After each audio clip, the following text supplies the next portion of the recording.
ठंडी में रहे बच के गे कि मजा देबो सट के सामान छुबो लेट के ठंडी में रहे बच के गे कि मजा देबो सट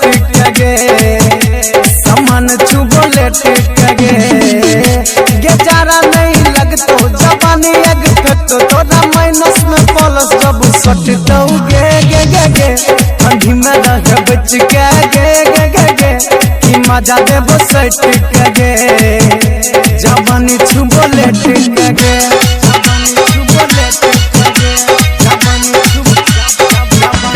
डीजे सुमित सचिन सुप्रीमा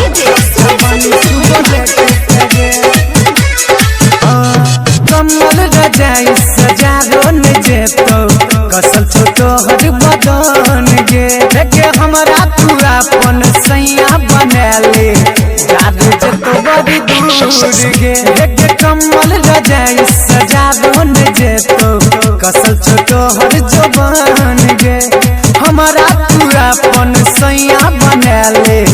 याद जेतो बड़ी दूर गे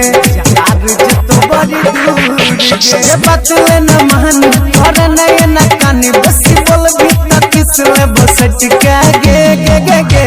अभी में रहे बच के गे कि मजा ले बसट के सामान छुबो लेट के Chandan Aryan recording studio Bakaur Supaul DJ Sumit Sachin सुप्रीमा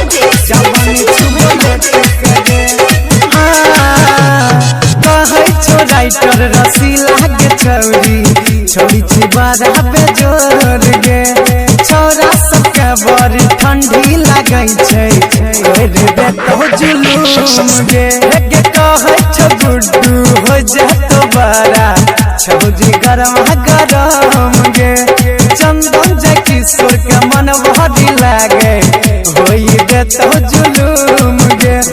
होई देतो जुलूम गे बनिया देखाबे खूब मुस्की चलाबे डीजे मुन्ना के संग में सट के गे ठंडी में रहे बच के गे कि मजा देबो सट के सामान छुबो लेट के चंदन आर्यन रिकॉर्डिंग स्टूडियो बकौर सुपौल।